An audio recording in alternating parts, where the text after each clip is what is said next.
Hey, friendo, Steve here.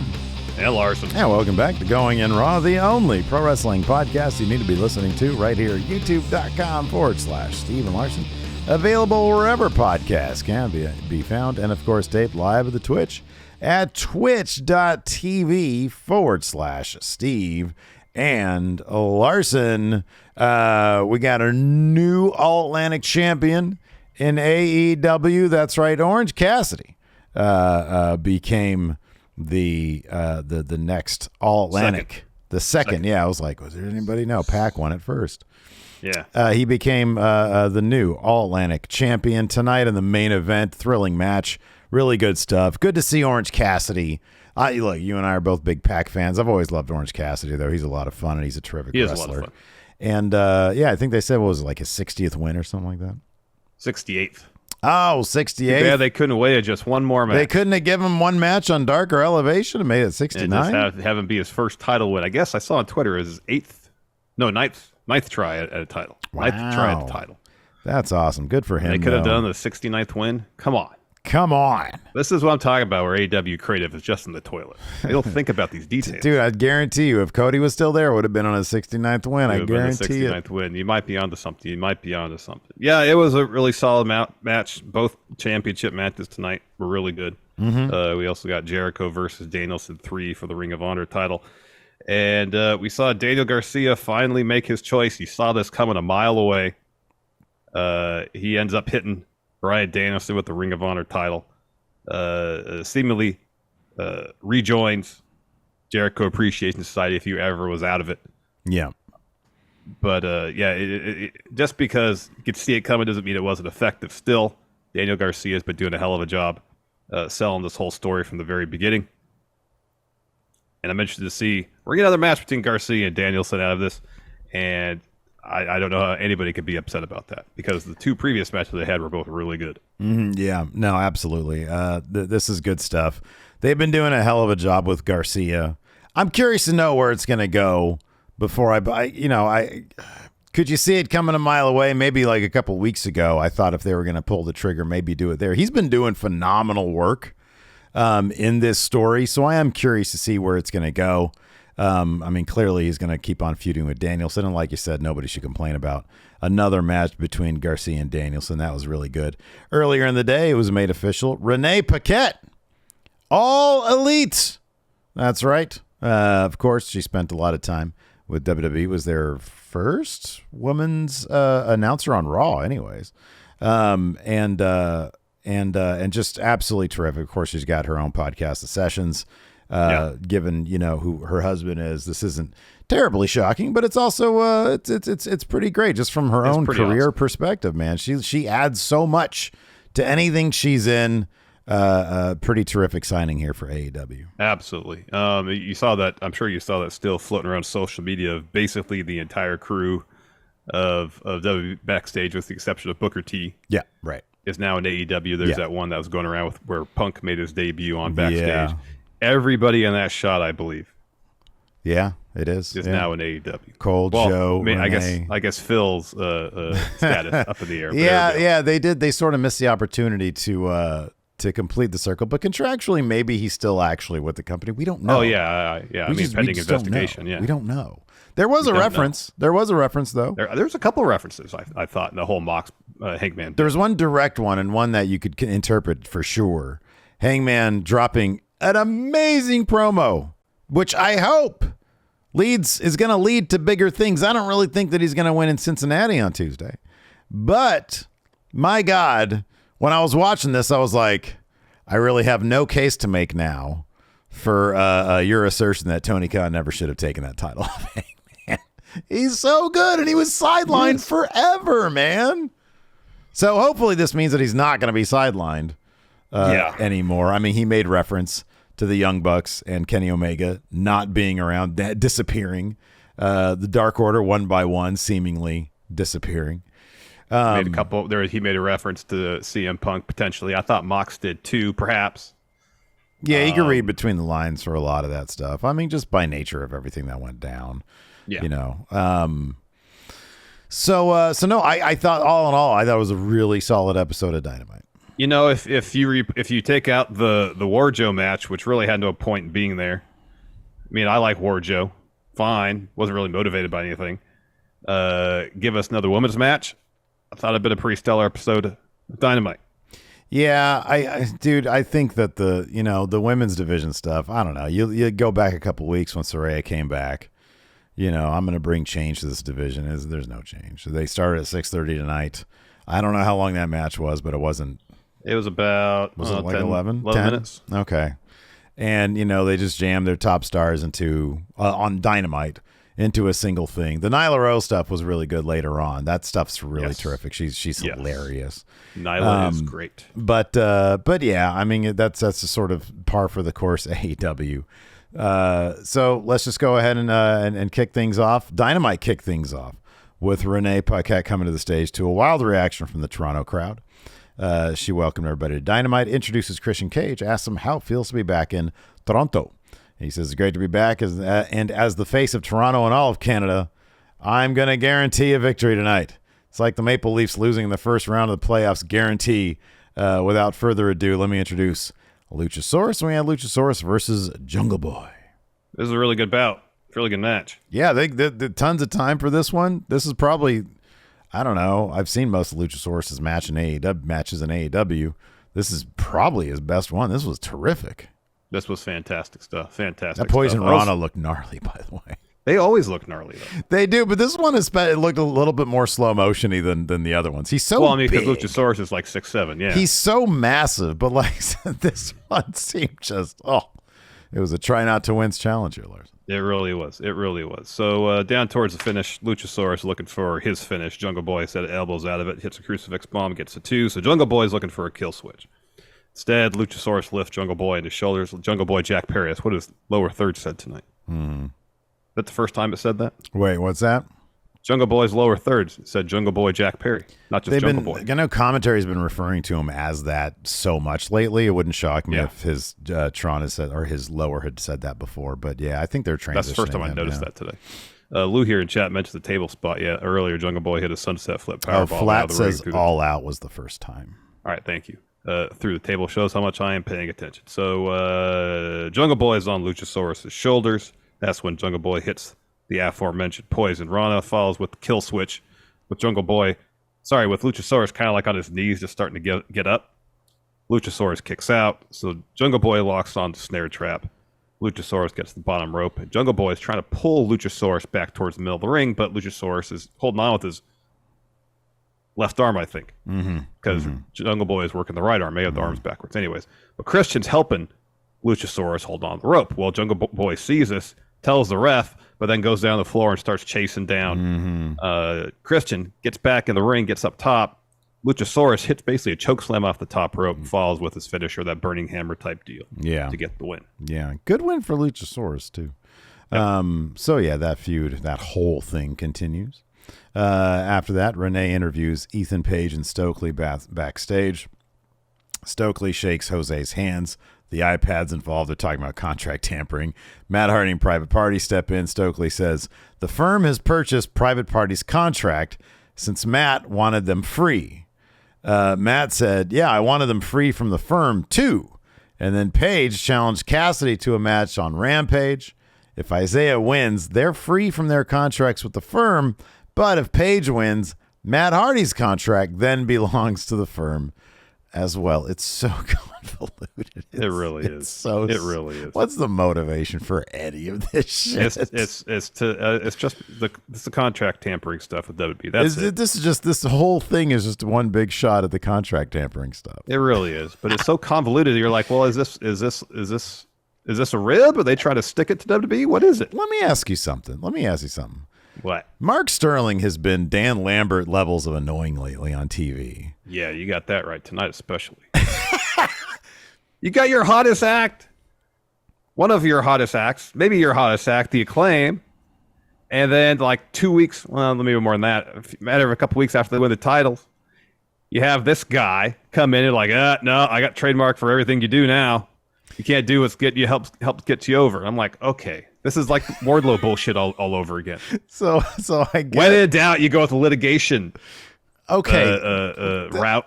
and it's kind of lame. That was gonna bring me my question though. Is that a shot at whatever the CM Punk or whatever the threatening legal stuff is? Is Tony Khan just sort of taking whatever's happening in his private life and applying it to like this all the Mark Sterling stuff? Because Mark Sterling's everywhere. He's everywhere. He trademarked Varsity, and now he's trademarking this. And I'm like, is this like a shot that this is sort of like on the down low? Is this like a rib? And didn't Vince used to do this shit? When he used to like take like he'd do ribs like stuff that's happening in real life that people kind of don't maybe know about a little bit, and then he'd like just put them on air.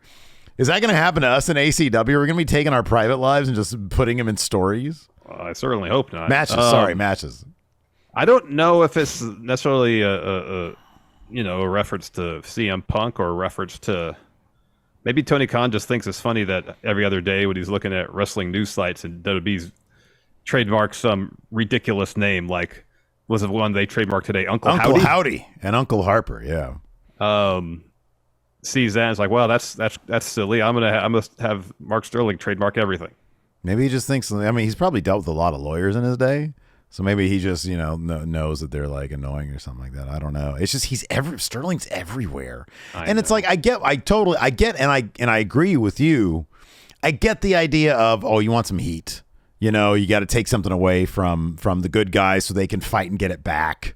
I get that. It's just God, I get that too. Sterling but it's too much. It's Sterling and it's Nice and Josh Woods, and no disrespect to them because they're both really good wrestlers. Yeah, but they lose always. But they always lose. They just lose. So if it's a situation where Sterling says, "Well, you can I'll sell the trademark to you. You can have the trademark back if you give us a title shot," I'm like, "All right, you're just giving it away then. Mm-hmm. You're just giving that away." Yeah, and it just doesn't make any sense. Yeah. So if it was against a team that I thought, well, heck, this team has a decent shot at maybe getting those tag titles. Mm-hmm. If it was like, I don't know, Lucha Brothers or something like that. Mm-hmm. Yeah. Like, oh, okay, well, man. I mean, I don't think the Acclaim's going to lose, but at least that puts the thought in my head that this possibility could happen. That's a good comparison of the Wardlow thing, because Wardlow was so hot that immediately, litigation angle with Mark Sterling. I know. And then it just sucked. Anyways, I'm sorry. I didn't mean to completely derail. No, that's fine because it's a good segue because Wardlow had their match next against the Factory. This is the match that I could have done without. Yeah, although it's cool that Sean Spears came back. So it starts with QT Marshall cutting a promo, just making fun of Wardlow's name. Yeah, right. Should be. I agree with him. Should be Samoa Low. Come on, makes sense. But the whole premise is you just take two parts of the name and shove it together. You're doing the exact same thing. Nah, because you got the Samoa Joe part, Samoa, and then Low, the Wardlow part, Low. Yeah, it's the same exact thing. But it's two different words, Samoa Low. But it's still parts of their names. It's the same exact thing he's making fun of. Okay? It really is. Agree to disagree, friend. So the outcome of this match was never in doubt. Wardlow wins. Samoa Joe puts Camarado in the clutch. He passes out. So afterwards, Wardlow's doing the Powerbomb Symphony to QT while in the embassy. Walk down the ramp. Yeah, Prince Nana says, disappointed in Wardlow for sticking their nose where it doesn't belong. And then Cage grabs the mic, says, no one here wants to see Wardlow Powerbomb QT. He's wrong there. Yeah, everybody wants to see that. Everybody wants to see that. No one wanted to see Wardlow stick their nose in our business and help FTR last week. He's wrong there too. Yeah, right. I'm okay. Easy to know where the Philly street fight is. I'm not going to take his word away. He thinks is accurate or not. Why would he have ever tweeted that?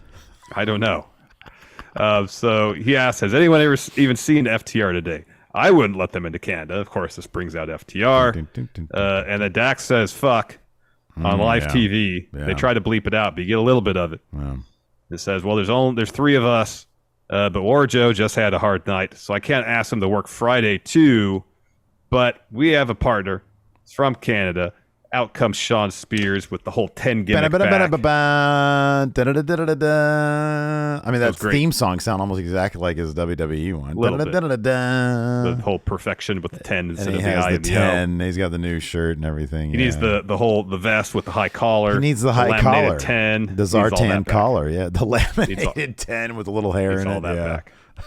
So anyways, he throws Aaron Solo in the ring and FTR hit him with the Shatter Machine. Yep, and then that's going to go down on Friday, FTR. And so they call themselves the Pinnacle now again.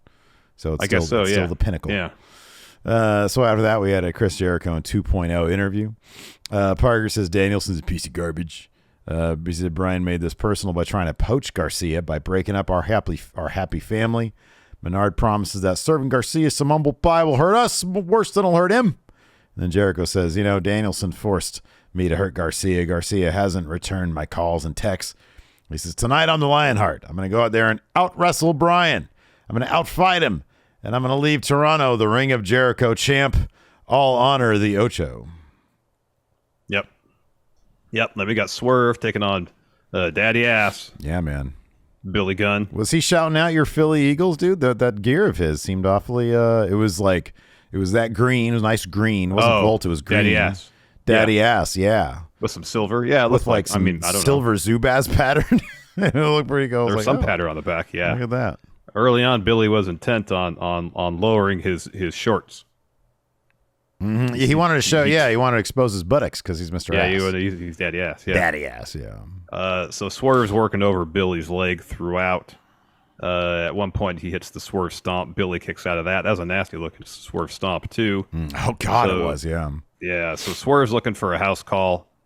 Daddy Ass swats it away. He's looking for a sleeper suplex. Well, Swerve reverses that into a roll-up. He grabs the ropes to get the win.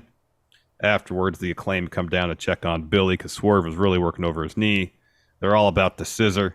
Mark Sterling comes out with Tony Nese, says, we brought an important document with us. And he says it's a document that was issued by, quote, the greatest country in the world, United States.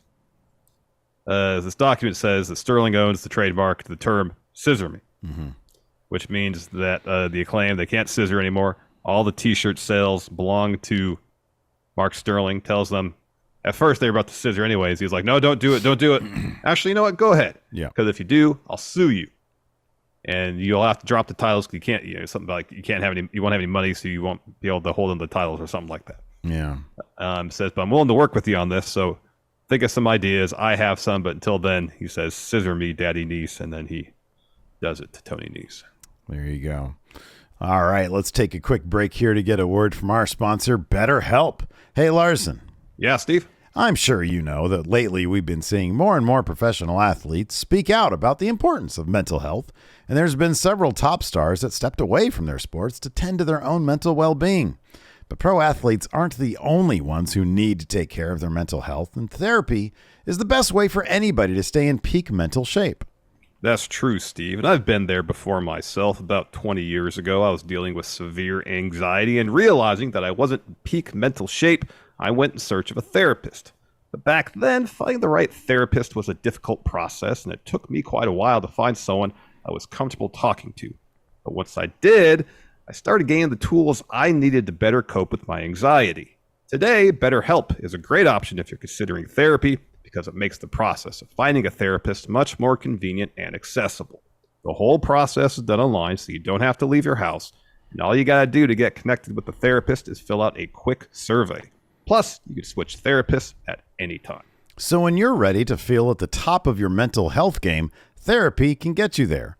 Visit BetterHelp.com/raw today to get 10% off your first month. That's BetterHelp, HELP.com/raw. Before we get back to the show, let's get a word from our sponsor, RexMD. Guys, listen, I get it. You don't like going to the doctor, and I get that it can be difficult to talk to the doctor about certain issues, especially when it involves down where, Steve? Down there in the crotch chop zone. You guys know what we're talking about. But here's something to remember. Most men's health issues have a simple solution, and RexMD is all about simple solutions. That's right. RexMD makes getting generic and branded Viagra or Cialis easy. Everything's online, even the prescription, and they deliver it straight to your door. No office visits, no talking to a receptionist. Super simple.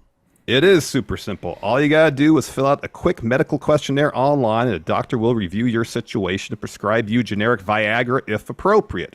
Then your medication gets shipped directly to your door with free 2-day shipping. Thanks to RexMD, over 300,000 guys have gotten generic Viagra quickly and conveniently.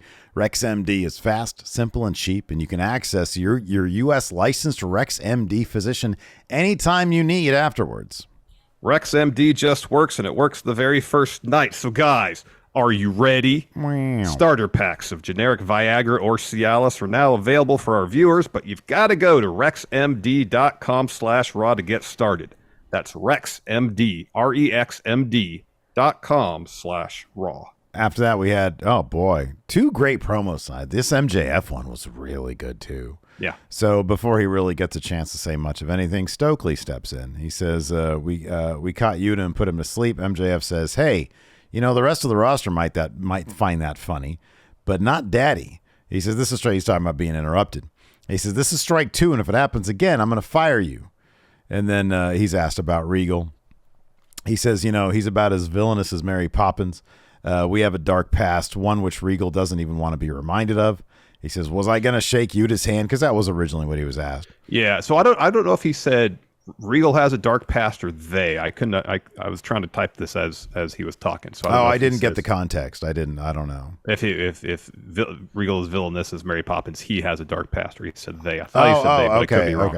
Okay, yeah, that would make a little bit more sense. It would make more sense if he said Regal had a dark past. Yeah. He says, was I going to shake Yuta's hand? Even I don't know. He says, I've had to do a lot of self-reflection over the past week. And, at a young age, I learned the hard way that nice guys finish last.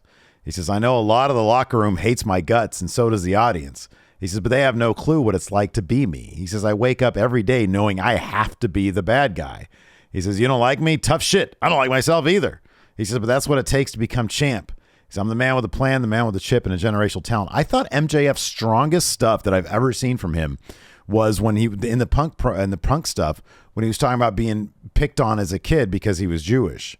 And this was shades of that. And it's so good. It is so fucking good. It is. It is really good. It is really good. I still think this is all kind of his plan to make it seem like he's distancing himself from the firm, only to eventually use them when he wins the title. Mm-hmm. That could very well be. He says, I'm the man with the plan. I feel like this is all part of his plan. Yeah. If he, plays up the babyface stuff, wins the title. He is wildly over right now, but he also understands, if you look at The Rock, especially in the early days, after he was the blue chipper or whatever they called him back then, just Rocky Maivia. Rocky Maivia. Yeah. He switched, he knew how to manipulate the crowd, good guy, bad guy, good guy, bad guy kind of thing. Mm-hmm. And I feel like MJF is sort of towing that same line. Oh, definitely. He does that really well. Really well. Then we got a Mox interview. Mox says, after 3 years, damn, it's good to be in Toronto. And for much of that 3 years, I've been champ. Says, they've come far and wide to come knock me off the top of the mountain. He says, but being champ ain't fun and games. Everyone is gunning for you. A lot of guys get there and crumble under pressure and self-destruct. Punk reference. Mm-hmm. Yeah. It says the champ doesn't have the luxury of fear, anxiety, or second guessing. Being champ is a dirty job, and you have to be ruthless. But I love this job, and that brings me to the cowboy Hangman Page. So Hangman comes out, and he just waves at Mox to give him the mic. So Mox does, and Page says, what do you have to say about me? I want you to say it to my face. Another Punk reference, potentially. Yeah. He says, no, actually, I feel like you said it all last week. You said you respected me as a person. I'd be lying.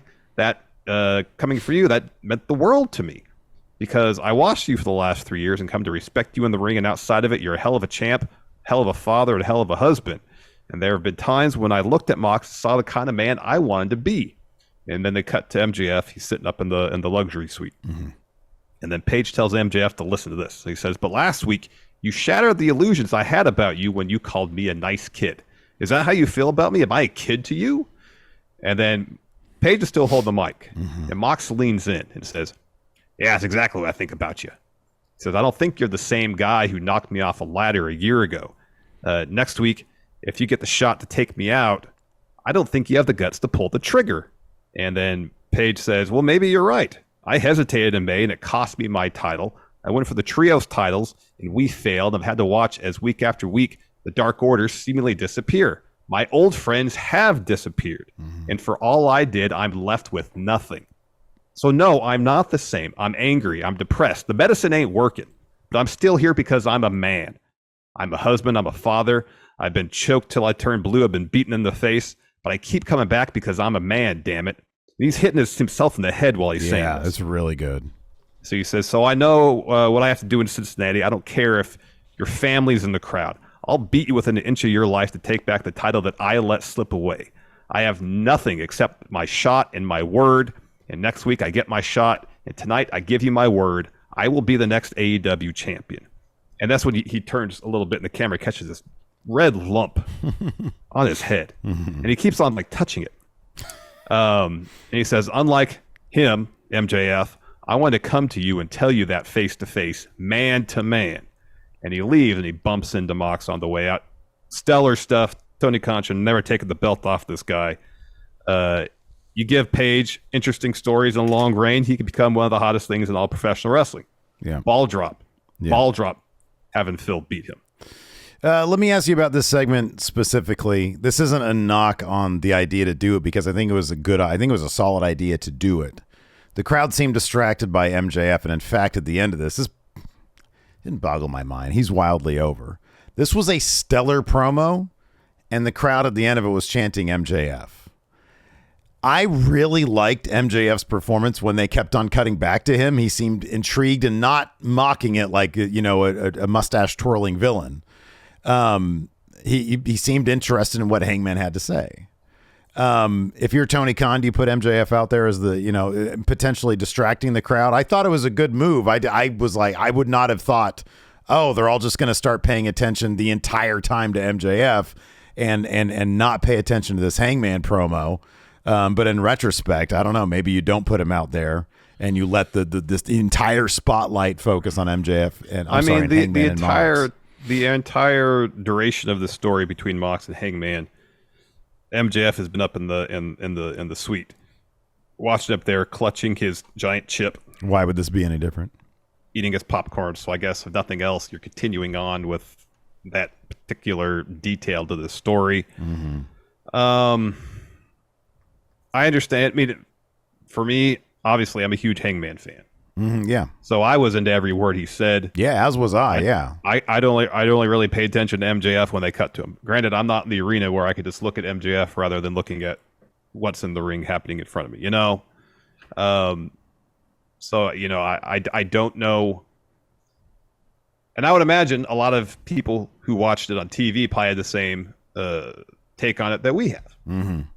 Because we didn't have the luxury to decide what we were going to look at. We were looking at what was presented to us. And that's the only option we have. We can't control the edits of AEW television, But yeah, in terms of the in-arena experience, you'd like to have people, hanging on every word that Page is saying because it's really good stuff. Mm-hmm, yeah.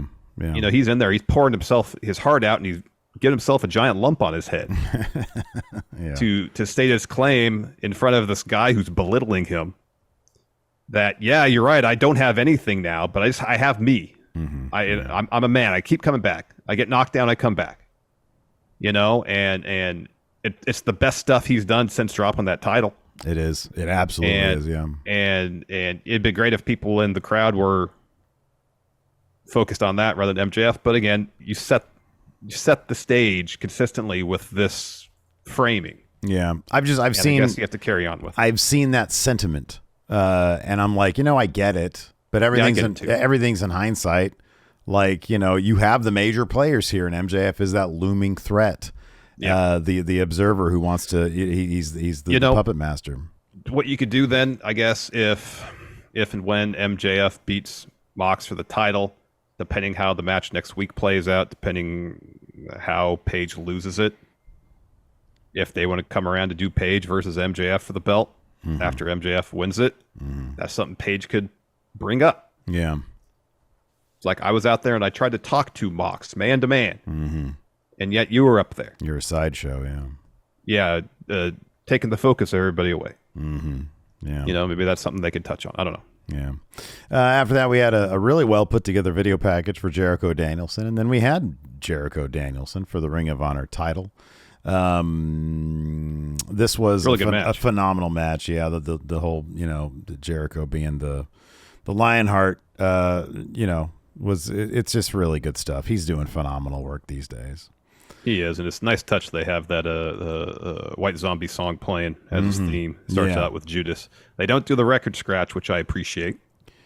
Yeah, I'm not a fan of the record scratch. Does anybody in WWE still have a record scratch? I don't think so. But all seemingly use that almost exclusively for a good stretch. Because It was more record scratch than music. Yeah, Sammy. They don't do Sammys anymore, do they? I think it just goes straight into his theme. So anyways, yeah, it does. The end of this match saw Danielson ducking a Judas effect attempt. Jericho ducks a head kick attempt. Jericho pushes Danielson into the ref. We get a ref bump. They hit double clotheslines. Daddy Magic puts the Ring of Honor title in the ring. Jericho picks it up. Daniel Garcia runs down to the ring, snatches the title from Jericho. Jericho pushes him. Danielson hits Jericho with an E+. Garcia runs to Danielson, blasts him with the Ring of Honor title. Parker puts the ref back in the ring. Jericho covers Danielson to get the win and retain his Ring of Honor title. Jericho hugs Garcia 2.0, embraces them both. Yuta and Claudio come to the ring with Regal to run off the Jericho Appreciation Society. Part of me is hoping that this isn't necessary, that this ends up not being Garcia rejoining the Jericho Appreciation Society, but just having his own motivations for doing this. I love the idea of, I just got it stuck in my head, I guess, because I brought it up so damn much, of Garcia being the guy to take down Jericho for the Ring of Honor title. I'm like, okay, well, maybe he wants to be the guy to dethrone Jericho, and that's why he did this. And so that's part of his grander plan. But I hope it is something more interesting like that, as opposed to him just being a sports entertainer. I suspect that it was something like that, maybe as well as, keep your friends close, your enemies closer. He wants to be the guy that beats Jericho, but also part of that plan, he needs to have Jericho think that, oh, I'm back in the JAS fold. Right. So he feels comfortable, so he can let his guard down. I like the idea of Garcia on his own anyways. When all this is said and done, I don't need him to join a faction. I think it'd be cooler if he was just, a lone ranger, man. Definitely. Next, Renee interviews Nyla Rose. So Vicky tells Renee to address Nyla as TBS champion. And Renee says, well, you're not really the champion. And then Nyla says, aren't I though? Aren't I though? Possession is 9/10 the law, so like Sylvester Stallone, I am the law. She said like Sylvester Stallone in that movie about judges, I am the law. So good. It was so good. So then Anna Jay walks in, challenges Nyla to a match on Rampage. Anna says, then I can take the belt and show everyone what a real champ looks like. And then Vicky was like, no, you don't do it. And then Nyla says, no, I accept. Says to Anna, Anna JAS, you show up on Rampage and I'll whoop your ASS. She's so good. She is amazing. She's a great Twitter follow too. Yes. Everybody go follow Nyla Rose. She is an awesome Twitter follow. Yeah. After that, we had Jamie Hayter and Britt Baker versus Hikaru Shida and Toni Storm. Who is currently the number one contender for Toni Storm's interim title? I don't know. But Shida's got a match with her next week. Is it for the title? Which will be really good. Yeah. Oh, it is? Okay. So she's the number. Yeah, which will be a really good match. Okay. All right. When's the last time they updated the I think the rankings? Tony talked about that recently. Said, yeah, I'll update them eventually. Essentially. Let's see. So the last update was August 31st on the website. Wow. Okay. Yeah. I know he did talk about that recently. I don't even know what he said. He said, I got too much. He's like, I got too much going on. Like, I think he said it was like a fluid thing where essentially if he wants to book a match based on rankings, he'll do that. That's what he was doing already. I wonder if the whole like joke about FTR being number one contenders was just getting to him. Maybe. Because like that is a pickle right there. It's like, oh, they're number one ranked. I mean, April. Maybe what he could have done is just been like, well, they've moved out of the AEW tag rankings into the Ring of Honor tag rankings where they are the champions. I don't know. It's wrestling. I know, but they're signed to AEW contracts. You'd think they'd want the AEW tag titles too. Yeah, but it's wrestling. You can kind of do whatever. I mean, he can, but like in terms of their motivation has been pretty clear. They want to build their legacy as the greatest tag team of all time. If you're going to do that, you want to win as many titles as you can. Yeah, I know. So there's really no way to justify things on their end why they wouldn't cash in like immediately to get those tag titles. That's my point. Their boss says you're not in that division anymore. Well, all they could say is, well, number one ranks based on your rankings. Yeah, I know, but it's like written for those tag titles. It's like a story. They wouldn't say that. They would just be like, okay, cool, because you write it that way. No, there's no writers in AEW, Steve. That's a good point, actually. There's no writers in AEW. They just say stuff. Coming out. I'm sorry, you're right. People just fucking say stuff in AEW. Dax came to the ring and said, fuck tonight. That's the first word out of his mouth. Yeah, so fuck. It's gotta be at ACW Resurgence. It's gonna be the first thing out of our mouths when we hit the ring. Fuck. This match was what 10, 11 minutes long. Really good. It'd be great if we had like 2 or 3 really good 12 to 15 minute women's matches. I need to turn that into a fucking sound clip. As we say it every week, because it's true every week. I know. Yeah, give the women's division at least 2 matches on Dynamite. Mm-hmm. They got the talent to put on amazing matches. Yeah, I know.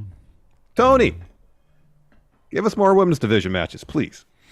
I'm sorry. This was really good. Legally, I can't address that. Jamie Hayter's theme, I keep on meaning to say this. Her theme is great. It's pretty cool, huh? It's amazing. Yeah, I remember I watched a clip of, I think it was on Twitter, of Mikey Ruckus putting it together. Mm-hmm. Yeah. It's really interesting. If you, I don't know how much he tweets. Maybe he tweets a lot. This was a while ago too, so you have to go quite a ways, I'm sure, on the Twitter timeline to see it. But if you get a chance, check it out. Check it out. It's really cool how it's all put together. Anyways, that was a tangent. This match was really good. Sheeta got a much needed win. Pinning Britt. Really fantastic bout. So the finish saw Tony hit Britt with a DDT. Sheeta follows with a sliding elbow. Tony hits Britt with Storm Zero. Sheeta covers. Jamie then tackles Tony into Sheeta to break up the pin. So then Sheeta boots Jamie out of the ring. Tony follows with a DDT, so it kind of takes him out of the match for a bit. Britt's looking for lockjaw. Sheeta reverses into a roll-up, gets a 2, hits an elbow, a Falcon Arrow. They trade a bunch of roll-ups, and then eventually Sheeta gets the final roll-up for the win. I like that Taz said on commentary, the more you trade roll-ups, the tighter the roll-ups get. Oh, yeah. Yeah, this is a super tight roll-up. She was stacked on her. Yeah, absolutely. After that, we had the most "Let Me Tell You Something, Brother" promo I've heard in a while from Butcher and the Blade. Butcher says the British Combat Club, Blackpool Combat Club trying to make Roosh look bad last week, brother. And Blade says, "Good luck messing with real men like us, brother. Let me tell you something, Jack." It was just them screaming. They were so cool back in the day when they first came in. It was like, oh man, these guys look like fucking. They're something out of like the 1890s. They look like villains from the Nick. Well, I even like when they used to, like when they were in all white. Yeah, that was cool on. Too. Yeah. Like they've had several really cool looks. Yeah. And now their presentation's always been great. Let me tell you something, brother. They can't even, again, Tony Khan dropping the ball creatively. I'm not. Sorry, I looked over at the Enforcer's chat. I'm not. Then we got our main event, Orange Cassidy versus Pac for the All Atlantic Championship. This is an awesome bout. Oh boy, this was good stuff. I want to see Pac do more comedy wrestling or making fun of comedy wrestlers, because there was that bit early on where he's got the upper hand and Orange is on his knees, and he puts Pac's hands in his pocket and starts making fun of the shin kicks. Yeah. Gosh, that was so good. No, He was having really good blast. Stuff. Yeah. So Pac's dominating early.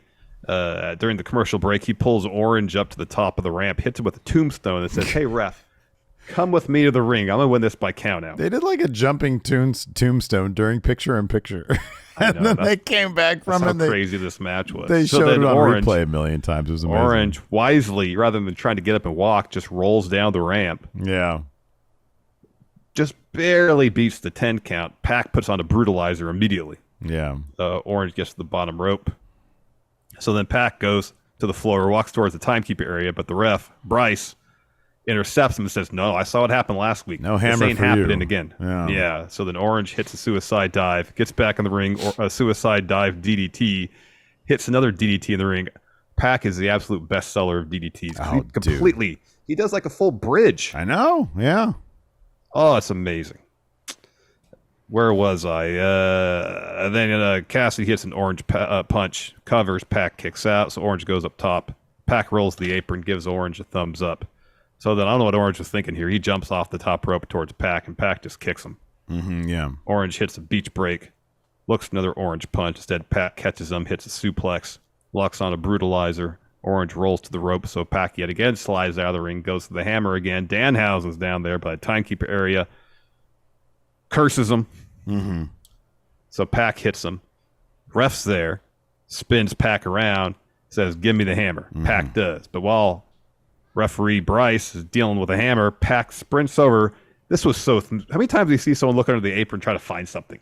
Oh, he knew exactly where this was. He runs right over to the apron, pulls out another hammer, gets in the ring. He runs right into a punch from Orange. Orange picks up the hammer, and the ref sees it. And ref's like, "Don't use it. Don't do it." So Orange hands it over. Pac rolls him up. Orange kicks out. 2 orange punches later, Orange Cassidy is the new All Atlantic champion. I had orange confetti falling everywhere. It was rad. It was awesome for Orange Cassidy. Let's go ahead and answer some questions. I got a thread here on the Patreon, patreon.com/Stephen Larson. Great way to support Going In Raw. $5 a month to get access to our bonus episode. It's going to be dropping tomorrow. We're doing a Numbers Don't Lie section with Bailey. And I don't know what we're going to do for our lead. Maybe we'll do that, the idea you had for the AI art. Oh, that'd be fun. I wanted to do that as its own video because the audio crowd might not be into it, but at some point I want to do that. We need to do that. Yeah, we do need to do that. Maybe we'll do a traditional subject and then we'll do that in the middle somewhere. That sounds good. The Yellow Flash, I have Orange Cassidy on my mind. The Yellow Flash. How would you guys repackage Rampage? What day of the week and start time would you give it? Remember when WCW Saturday night was on? Yeah, right. Remember what day of the week that was? Saturday at 5:05 or something like that. Yeah, right.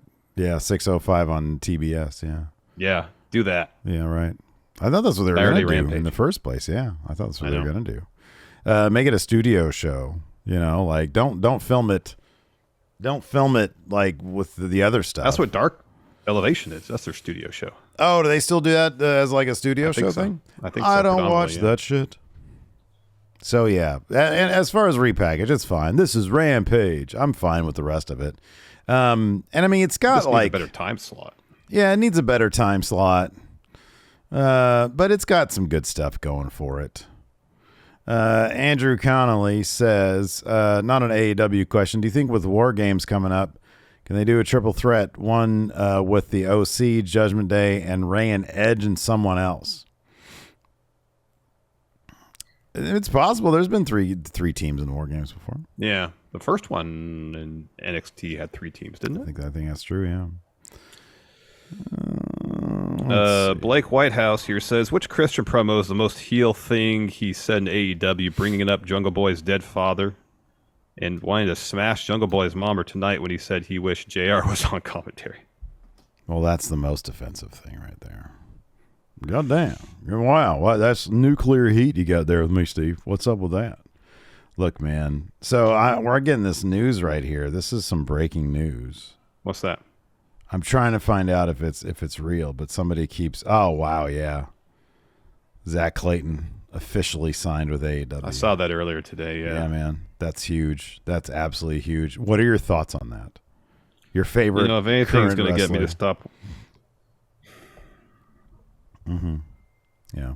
You love him. You don't even have words right now. You're speechless. You love Zach Clayton so much. The reality is your favorite wrestler is now AEW, Larson.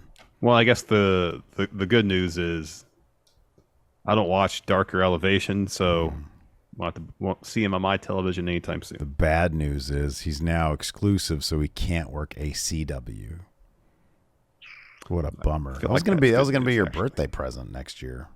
Really? Are we going to give the gift of bringing in wrestlers to ACW for a birthday gift next year? As long as I can get them for $75. Say, hey, Steve, happy birthday. I brought in Sid. And you're like, did you do this for me or for you? Yeah. Well, it's Sid impersonator. Happy birthday, Steve. I brought in Sid.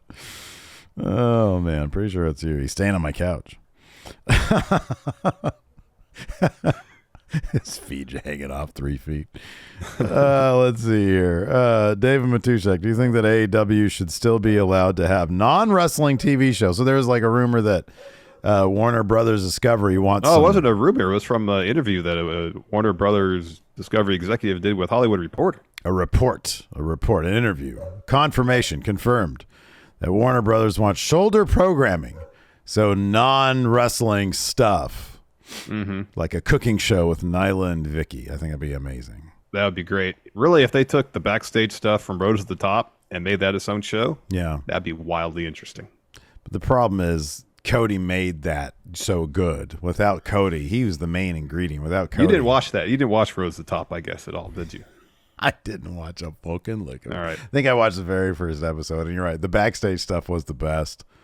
With who is it? Julia. Flat says AEW backstage cannot have cameras. That's right a good point. well, oh my like god! Right now, they probably could. Oh my god! I this don't know. I don't know. Well, it was like last week that Sammy Guevara and Andrade got into it, man. Ratings, man, right there.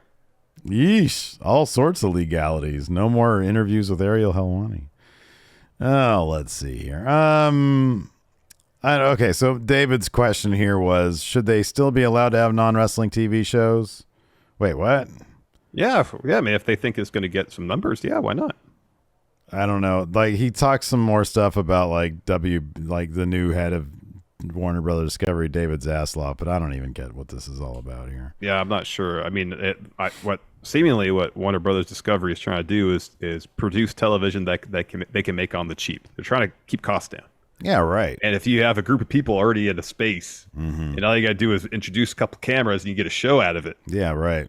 That strikes me as a pretty cheap show to produce. Yeah, especially when there's all sorts of crazy shit going on backstage. Exactly. Good point. I'm on board. Luis Areza, in recognition of the acclaimed super overness but fairly underwhelming merch. Oh, their merch sells like wildfire. You could say you can critique the how good it is or not, but like it sells like crazy. Yeah. He says this, who else or has had mediocre / underwhelming merch despite being over? Roman fucking Reigns. His merch is awful. It is so bad, but he's like the biggest thing ever. Yeah. Yeah. Yeah, his shirts, his merch is routinely really bad. Really, honestly, most people in WWE. They're right. I think especially they're getting these better. days. They're getting better. Hold on. I swear. Has Seth Rollins ever had a good shirt? No, but I feel like Seth Rollins personally greenlights all that stuff. Oh yeah, it's great. No, this here is great. Yeah, do this. It's great. Hold on. Apparel. I'm gonna go here. Let's see here. Okay, Bray's always had good stuff. Yeah, I feel he's like got the Mothman shirt now. Somebody does his stuff for him. Yeah, or whatever that thing is. They're coming out. They got all these great sort of old school in your house like T-shirts, like Buried Alive, Undertaker versus Mankind. Looks like cool. Looks like the cover of a VHS.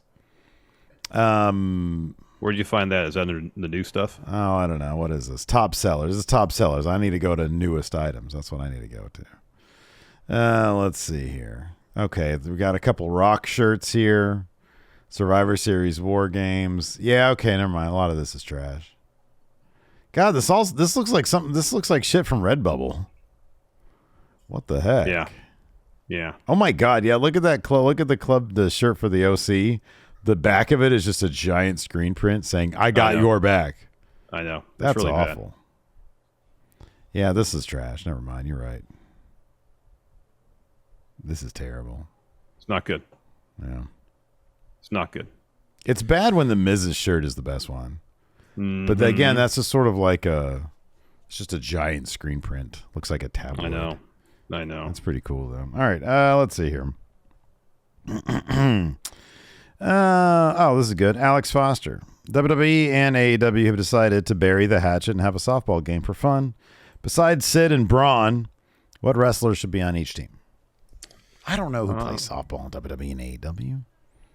How would I know? I mean, that's just the joy of softball is that you just pick up the bat and take some hacks. I don't think you have to. I feel like the Butcher would be good at softball. Yeah, I could see that. I think the Butcher would be good at softball. I could see that. So that's my pick. That's my one pick.